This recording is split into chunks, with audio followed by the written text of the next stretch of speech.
While in Australia's most populated city, we were curious to find out just who else lives here, which on our boat means everyone's favourite evening activity, a night dive.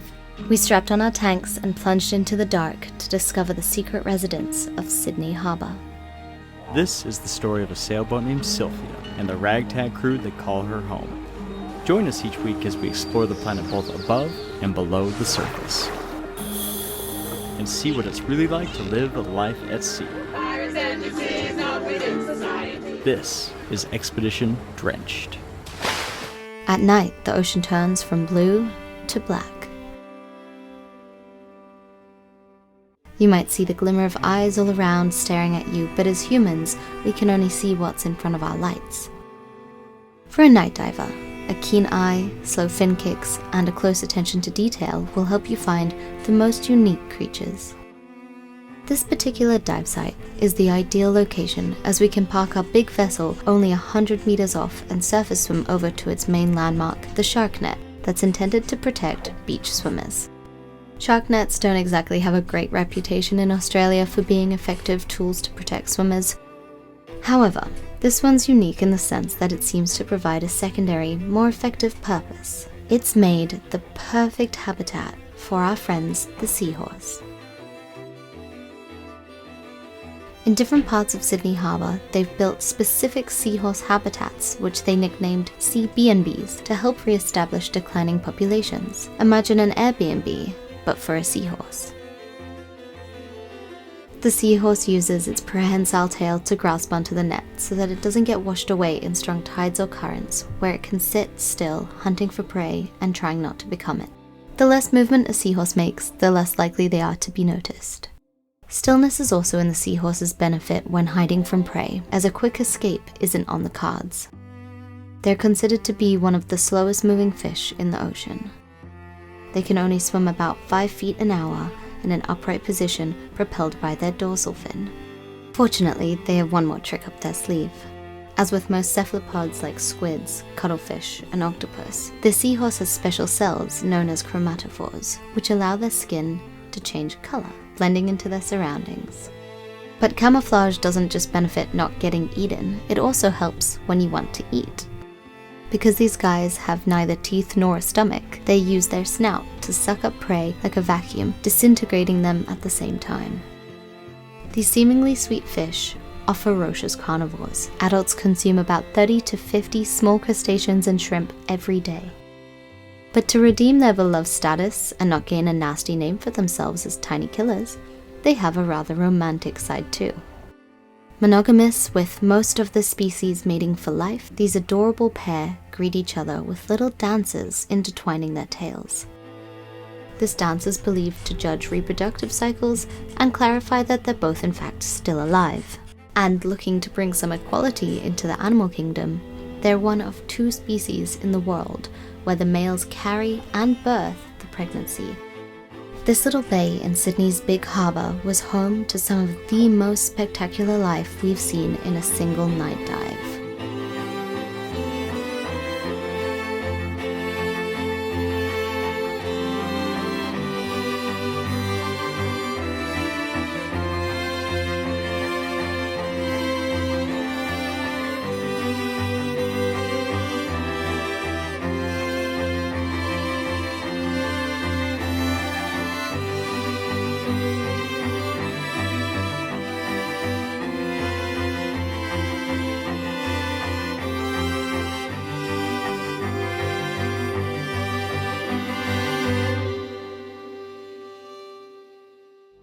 In the chilly waters of Sydney Harbour, our dive was made comfortable thanks to shark skin. As we've moved down from the warm tropics into the temperate waters of Australia, we've needed to upgrade our warming methods, which is where these underlayers come in. Made with titanium nanotechnology to reflect your own body heat back to you, we've been able to enjoy being in the water for hours again. Best of all, these don't just have to be used underwater. Comfortable and windproof, they're great for all outdoor water sports, so we've been wearing them while sailing too.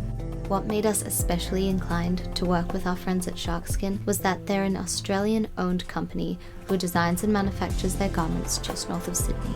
We met with the owners and were stoked to see the whole family is involved in the company. So if you haven't already, go check them out, and if you're getting chilly, definitely consider supporting these guys. We're at a place called Chowder Bay. Macro dive just under the jetty, 5 meters of water, but it's just so crazy to me that just on the other side of this little hill, you have the Opera House, you have the Sydney Harbour Bridge.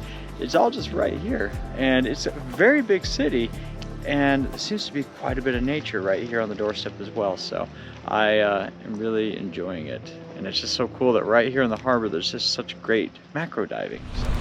So Nate told me to cut off the steering, the little thing, that one, so we can open the hatch again, and we're gonna build some benches here, but it's pouring rain, so I'm gonna use our underwater grinder, our Nemo, which is cool, never used it before.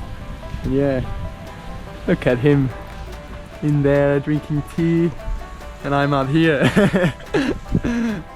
Thanks, Nate.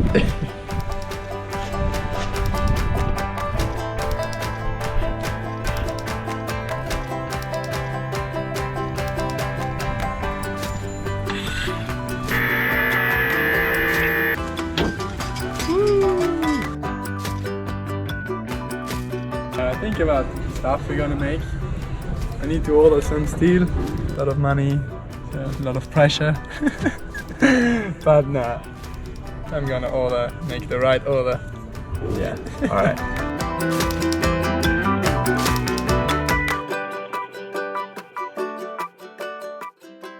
Hey, it's me and Tom. Sorry? How much air? Tom, what do you need to say? Hey, it's Mano and Tom. Not Tom, the team, the bros. Do we look like bros? Do we look like bros? No, we almost halfway. Now we finished welding, and now it's decking time. I hope we can finish it today and half day tomorrow, because we're leaving tomorrow, so it's looking good, looking pretty good. What do you think, Tom? We gonna finish it? We don't know. No promises here. No promises.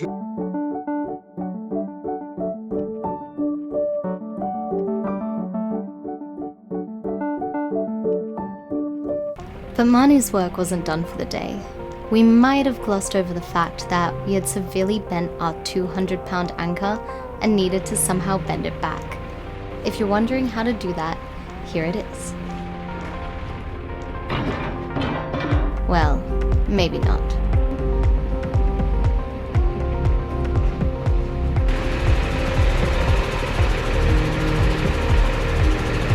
Yeah, keep going, keep going, keep going.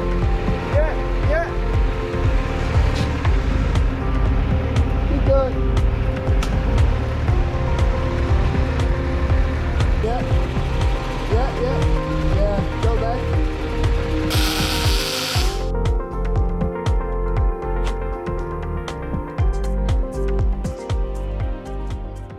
What we are doing right now is organizing all the bilges with all the food. So we just like doing, you know, everything to be able to fit what is coming. And actually we realized that we do have still a lot of the things that we didn't know that we still have.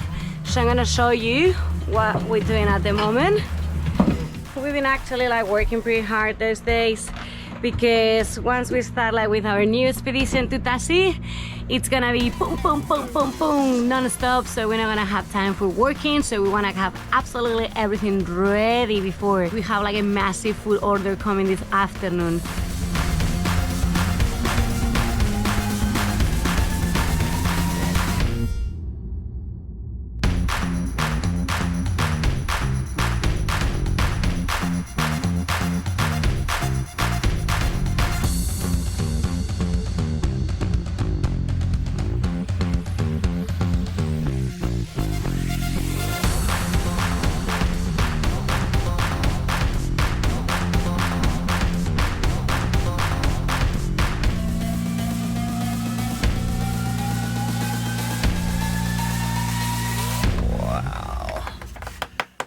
Finally done, huh? How long did this take us?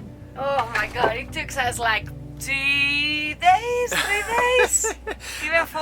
Yeah, you know. That's crazy. Look at all of these. Yes. So all of our bilges are finally full, yeah? All of them are full. We actually like remove all the paper slacks that we have on them. So just in case we have some water on the bilges, like it doesn't block them. Yeah. And then one by one, we write it down like what do we have on them. Chickpeas. So, chickpeas. Yes. Ooh, this is actually fancy bamboo shoots. Bamboo shoots. That's fancy. We don't Oh have my any of god, those. this is neat. Yeah, So hide that excited one. for it. Hide that one somewhere. All right, good job, everybody. This last sail with 40 knots broke a couple lines, and we got some chafing on some lines.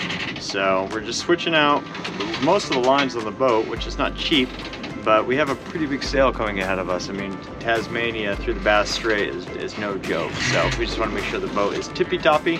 So we bought a huge spool of line, 100 meters or 300 feet, and we're just cutting that into thirds because each one of our lengths from our genoa back around our winch is about 100 feet. So new lines, new stuff, fixing sails, all part of the fun, guys. Passing the needles back from the other side. Yeah? This is my little hole that I'm spending the morning in. It's quite nice. It's like a little tent. little man fort down here. Yeah. All right. We did it! We have stitched all along here. Took probably about 5 hours to do maybe half a meter. Just a bit over. But it's done. Good teamwork.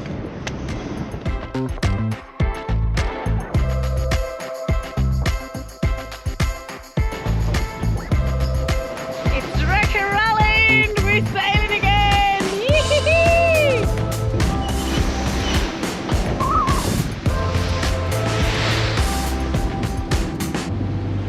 Newest crew member! Hey guys, You want to introduce yourself? I'm Mike from Sydney and jumping on board here in Sydney, heading to Tassie. Yeah! This is very exciting times. Stuck running on low, no beat in my chest. Turn the bad to the best. We gotta let go. Say goodbye to the stress.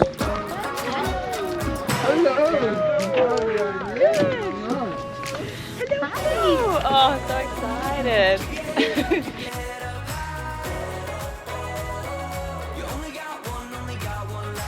Hello. How you going? Alright, take 2. We don't need to talk about what happened there. All right. Ready? Ooh, heavily. Nice entrance. Hello. I'm Tilly.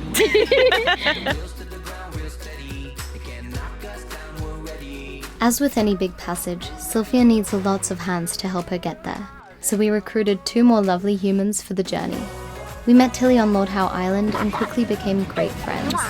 We'd have big barbecues together, go diving, and when one of the editing team was missing, they could usually be found leeching off the Wi-Fi at Tilly's place. With the season in Lord Howe coming to an end, it was a no-brainer that she should come join the salty crew of Sylvia. As for Mikey, he might look like he could crush you with his left pinky, but he's really just a big softie. You can look forward to learning more about these 2 over the next few episodes.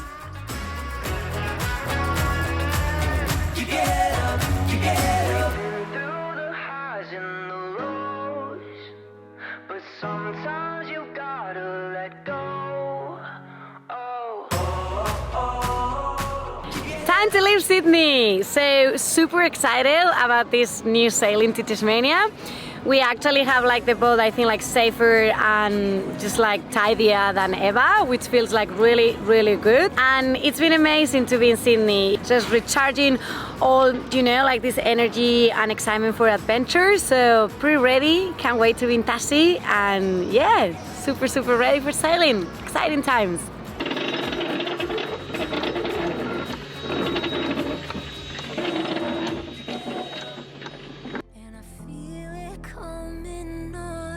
Next time on Expedition Drenched, we sail through the roaring 40s. to a little town called Bicheno in Tasmania, known for its penguins. Go. Action. Go. Action. Let's look for a good size we can dive. Wait, is my hair okay?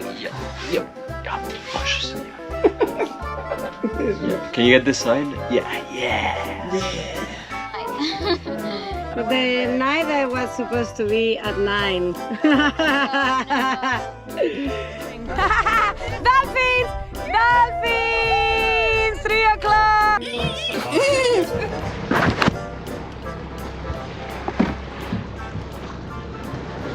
What are you up to, Mickey? Just hanging out. What's your role here? Just hang out on the bow and Look good? look scary. Looks scary. Yeah, just scaring the boats off. Is it working for you? Yeah. What's this song gonna do? This one, he'll move. He hasn't seen me yet. Yeah. He'll move. Move out of your way, won't he? Yeah. See? Going now. See? This guy, he's turning, doesn't want to come near me. This guy over here, see this guy? Look how fast he's going. He caught a glimpse, he's off. It's not like the big boat coming towards them or like, you know, the rules or anything like that, the giveaway rules. No, it's me. It's just you. Yeah. Just up here doing my job. Just up here doing my thing.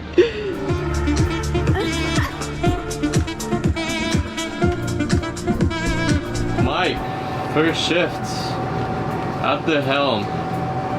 What are your thoughts? My thoughts are not to crash into another boat or Australia.